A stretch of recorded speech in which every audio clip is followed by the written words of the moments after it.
জীবন যখন দুর্বিষহ, মাথায় রাখেন হাত, চিরবিস্ময়, চির আগ্রহ, আজও রবীন্দ্রনাথ।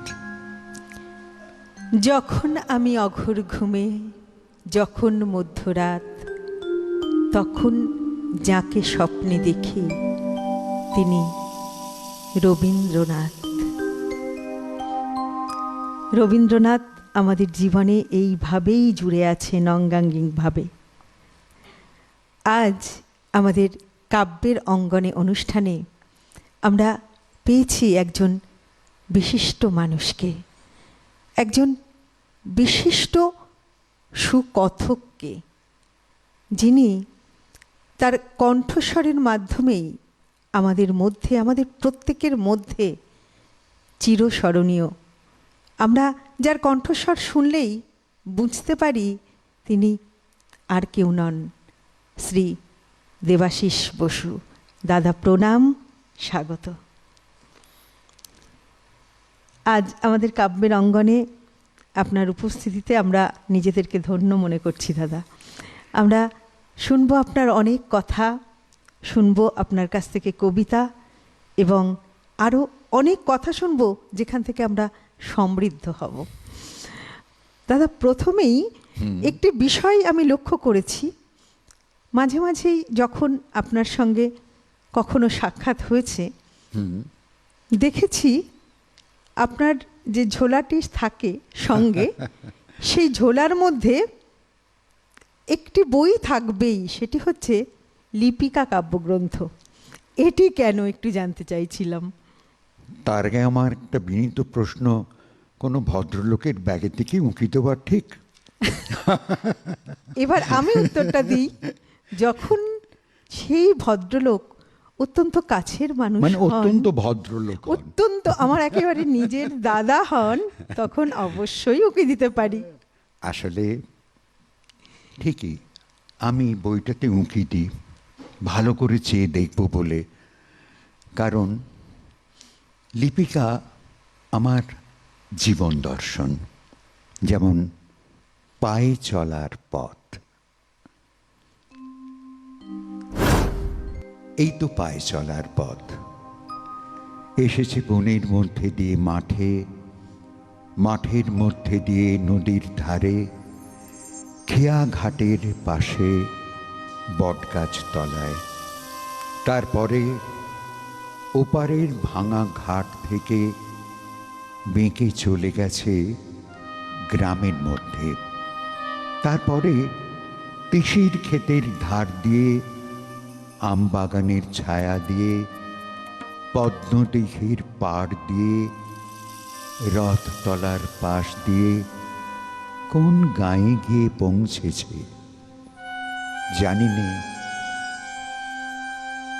এই পথে কত মানুষ, কেউ বা আমার পাশ দিয়ে চলে গেছে, কেউ বা সঙ্গ নিয়েছে, কাউকে বা দূর থেকে দেখা গেল, কারো বা ঘোমটা আছে, কারো বা নেই, কেউ বা জল ভরতে চলেছে, কেউ বা জল নিয়ে ফিরে এলো। এখন দিন গিয়েছে, অন্ধকার হয়ে আসে। একদিন এই পথকে মনে হয়েছিল আমারই পথ, একান্তই আমার। এখন দেখছি কেবল একটিবার মাত্র এই পথ দিয়ে চলবার হুকুম নিয়ে এসেছি, আর নয়।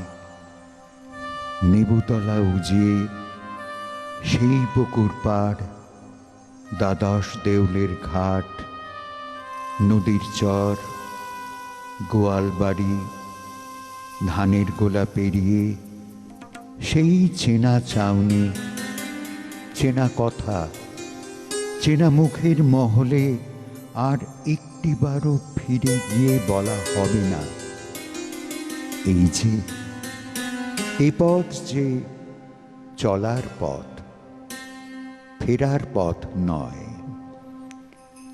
আজ ধূসর সন্ধ্যায় একবার পিছন ফিরে তাকালুম, দেখলুম এই পথটি বহু বিস্মৃত পদচিহ্নের পদাবলী, ভৈরবীর সুরে বাঁধা। যত কাল, যত পথিক চলে গেছে, তাদের জীবনের সমস্ত কথাকেই এই পথ আপনার একটিমাত্র ধূলিরেখায় সংক্ষিপ্ত করে এঁকেছে। সেই একটি রেখা চলেছে সূর্যোদয়ের দিক থেকে সূর্যাস্তের দিকে, এক সোনার সিংহদ্বার থেকে আর এক সোনার সিংহদ্বারে। ওগো পায়ে চলার পথ, অনেক কালের অনেক কথাকে তোমার ধূলি বন্ধনে বেঁধে নীরব করে রেখো না। আমি তোমার ধুলোয় কান পেতে আছি, আমাকে কানে কানে বলো। পথ নিশীথের কালো পর্দার দিকে তর্জনী বাড়িয়ে চুপ করে থাকে। ওগো পায়ে চলার পথ, এত পথিকের এত ভাবনা, এত ইচ্ছা, সেসব গেল কোথায়? বোবা পথ কথা কয় না, কেবল সূর্যোদয়ের দিক থেকে সূর্যাস্ত অবধি ইশারা মেলে রাখে। ওগো পায়ে চলার পথ, তোমার বুকের উপর যে সমস্ত চরণপাত একদিন পুষ্প বৃষ্টির মতো পড়েছিল, আজ তারা কি কোথাও নেই? পথ কি নিজের শেষকে জানে? যেখানে লুপ্ত ফুল আর স্তব্ধ গান পৌঁছল, যেখানে তারার আলোয় অনির্বাণ বেদনার দেয়ালি উৎসব। আহা, কবেকার লেখা? আশ্বিন 1326। 1326 বঙ্গাব্দ। হ্যাঁ। এই জন্যই কি লিপিকা কাব্যগ্রন্থ সবসময় ঝোলার মধ্যে থাকে? হ্যাঁ। বেশ, তাহলে আমরা কি লিপিকা থেকে অন্য কোনো কাব্যগ্রন্থে যাব, না লিপিকাতেই থাকবো? আমার মনে হয় যেমন লিপি যখন থাকে তখন সেই লেখাটা শেষ না করে অন্য লেখায় যাওয়া যায় না, তা বটে। লিপিকার কিছুটা শেষ না করে অন্য পর্বে যাওয়াটা মানে ঠিক। অন্য ভাবে এই পর্বে যাওয়া যাচ্ছে না। তাহলে আমরা লিপিকাতেই একটু থাকি। বৃষ্টি পড়ুক, বেশ, হোক। হ্যাঁ, মেঘলা দিনে বেশ। রোজই থাকে সমস্ত দিন কাজ, আর চারদিকে লোকজন। রোজই মনে হয় সেদিনকার কাজে, সেদিনকার আলাপে, সেদিনকার সব কথা দিনের শেষে বুঝি একেবারে শেষ করে দেওয়া হয়। ভিতরে কোন কথাটি যে বাকি রয়ে গেল তা বুঝে নেবার সময় পাওয়া যায় না। আজ সকালবেলা মেঘে স্তবকে স্তবকে আকাশের বুক ভরে উঠেছে। আজও সমস্ত দিনের কাজ আছে সামনে, আর লোক আছে চারদিকে, কিন্তু আজ মনে হচ্ছে ভিতরে যা কিছু আছে বাইরে তা সমস্ত শেষ করে দেওয়া যায় না। মানুষ সমুদ্র পার হলো, পর্বত ডিঙিয়ে গেল, পাতালপুরীতে সিঁধ কেটে মণিমাণিক চুরি করে আনলে, কিন্তু একজনের অন্তরের কথা আরেকজনকে চুকিয়ে দিয়ে ফেলা, এই কিছুতেই পারলে না। আজ মেঘলা দিনের সকালে সেই আমার বন্দি কথাটাই মনের মধ্যে পাখা ঝাপটে মরছে। ভিতরের মানুষ বলছে, আমার চিরদিনের সেই আর একজনটি কোথায়, যে আমার হৃদয়ের শ্রাবণ মেঘকে ফতুর করে তার সকল বৃষ্টি কেড়ে নেবে। আজ মেঘলা দিনের সকালে শুনতে পাচ্ছি সেই ভিতরের কথাটা কেবলই বন্ধ দরজার শিকল নাড়ছে। ভাবছি কি করি। কে আছে যার ডাকে কাজের বেড়া ডিঙে এখনই আমার বাণী সুরের প্রদীপ হাতে বিশ্বের অভিসারে বেরিয়ে পড়বে? কে আছে যার চোখের একটি ইশারায় আমার সব ছড়ানো ব্যথা এক মুহূর্তে এক আনন্দে গাঁথা হবে, এক আলোতে জ্বলে উঠবে? আমার কাছে ঠিক সুরটি লাগিয়ে চাইতে পারে যে আমি তাকেই কেবল দিতে পারি। সেই আমার সর্বনেশে ভিখেরি রাস্তার কোন মোড়ে। আমার ভিতর মহলের ব্যথা আজ গেরুয়া বসন করেছে, পথে বাহির হতে চায়, সকল কাজের বাহিরের পথে। যে পথ একটিমাত্র সরল তারের এক তারার মতো কোন মনের মানুষের চলায় চলায় বাজছে।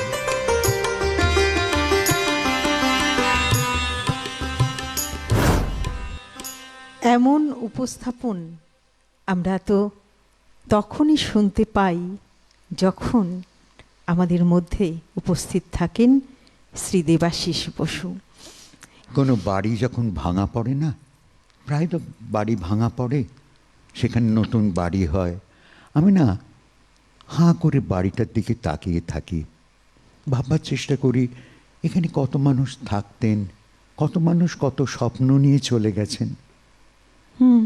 তখন ওই যে বলছিলেন না স্বভাব কবি, মনে হতো গড়তে লাগে কত সময়, তাই না বলুন? গড়তে লাগে কত সময়, ভাঙতে কয়েক দিন। ফাঁকা জমির ভিত বরাবর সঠিক স্মৃতির ঋণ। গড়তে লাগে কত বছর, ভাঙতে কয়েক দিন। আহা, পুরনো বাড়ি, বেশ। অনেক কালের ধনী গরিব হয়ে গেছে, তাদেরই ওই বাড়ি। দিনে দিনে ওর উপরে দুঃসময়ের আঁচড় পড়ছে। দেয়াল থেকে বালি খসে পড়ে, ভাঙা মেঝে নখ দিয়ে খুঁড়ে চড়ুই পাখি ধুলোয় পাখা ঝাপড় দেয়। চণ্ডী মণ্ডপে পায়রাগুলো বাদলের ছিন্ন মেঘের মতো দল বাঁধল। উত্তর দিকের এক পাল্লা দরজা কবে ভেঙে পড়েছে কেউ খবর নিল না। বাকি দরজাটা শোকাতোরা বিধবার মতো বাতাসে ক্ষণে ক্ষণে আছাড় খেয়ে পড়ে, কেউ তাকিয়ে দেখে না। 3 মহল বাড়ি, কেবল 5টি ঘরে মানুষের বাস, বাকি সব বন্ধ। যেন 85 বছরের বুড়ো, তার জীবনের সবখানি জুড়ে সেকালের কুলুপ লাগানো স্মৃতি, কেবল একখানিতে একালের চলাচল।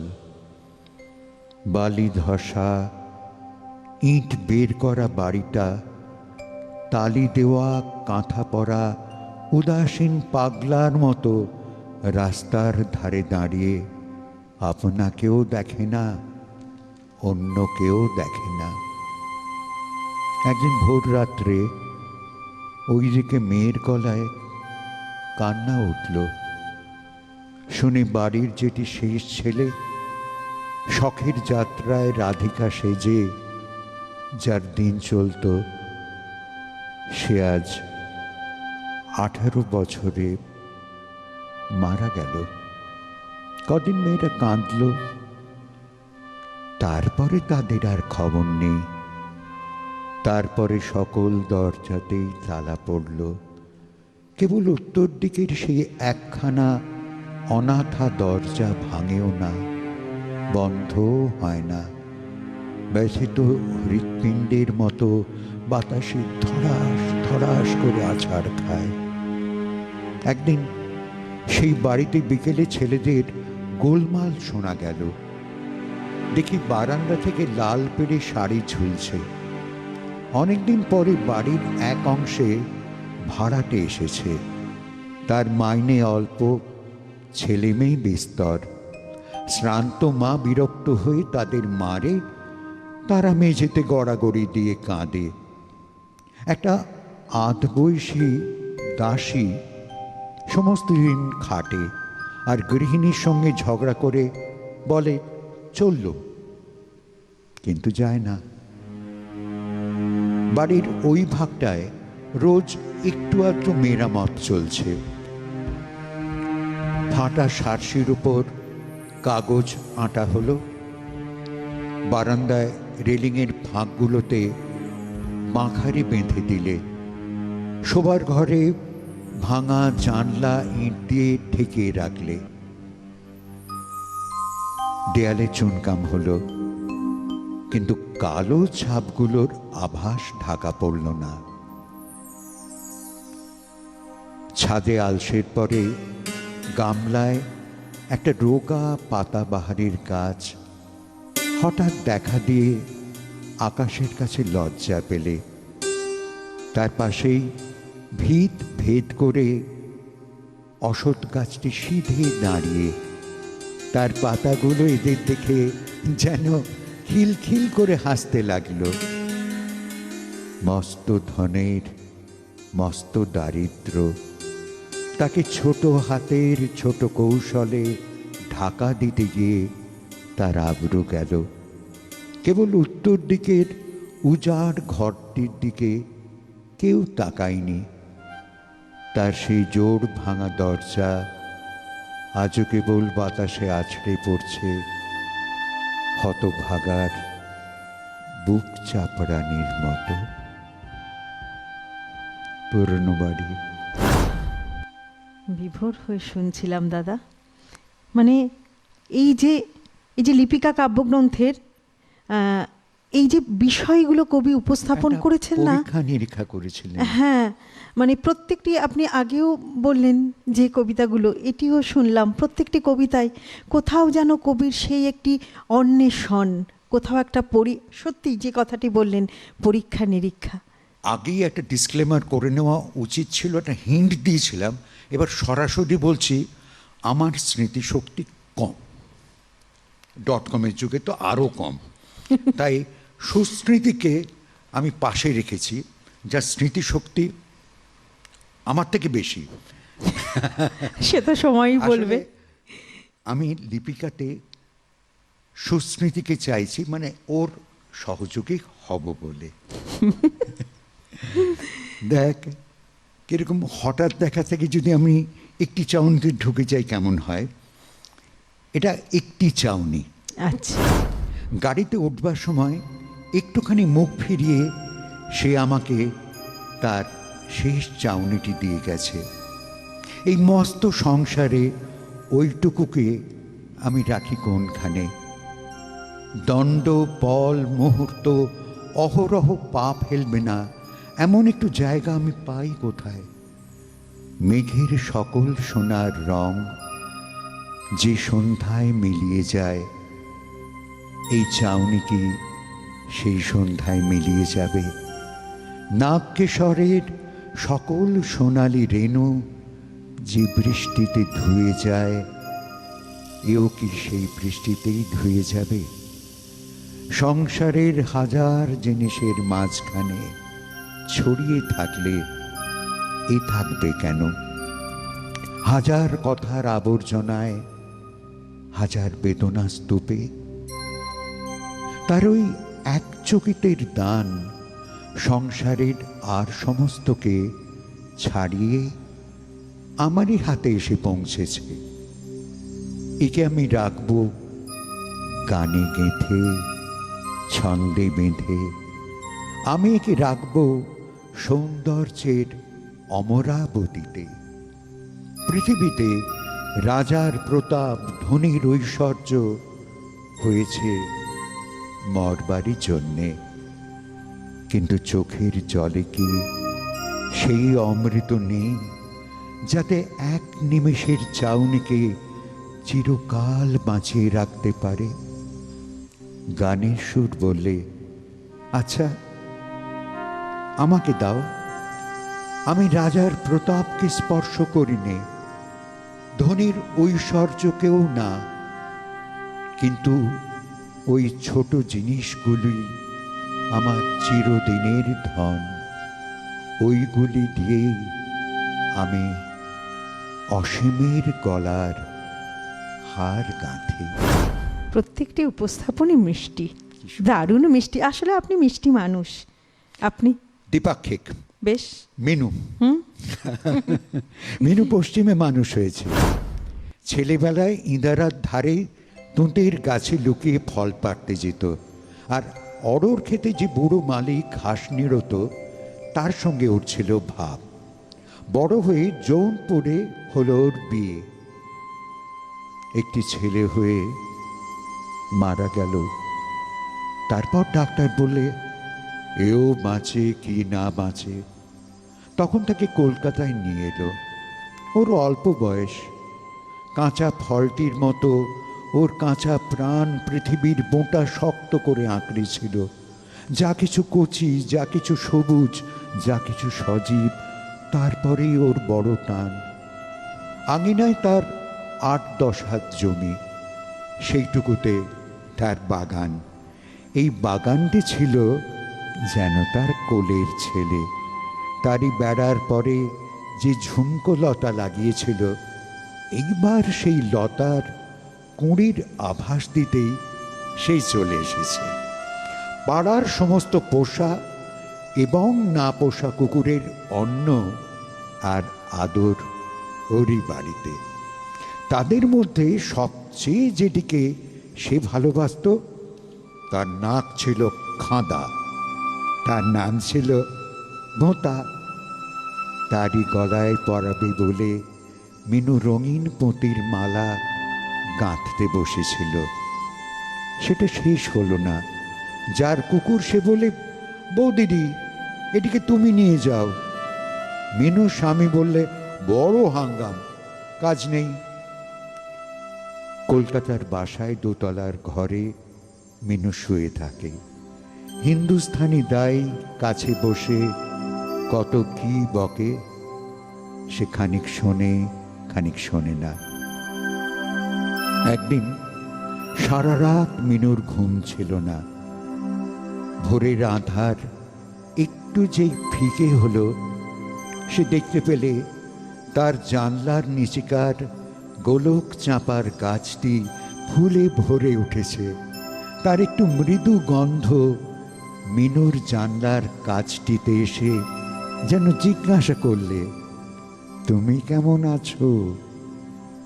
ওদের বাসা আর পাশের বাড়িটার অল্প একটুখানি ফাঁকের মধ্যে ওই রৌদ্রের কাঙাল গাছটি বিশ্ব প্রকৃতির এই হাবা ছেলে কেমন করে এসে পড়ে যেন বিভ্রান্ত হয়ে দাঁড়িয়ে আছে।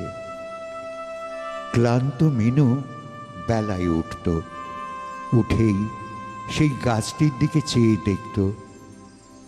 সেদিনের মতো আর তো তেমন ফুল দেখা যায় না। দাইকে বলতো, আহা আহা দাই, মাথা খা, এই গাছের তলাটি খুঁড়ে দিয়ে রোজ একটু জল দিস। এই গাছে কেন যে কদিন ফুল দেখা যায়নি একটু পরেই বোঝা গেল।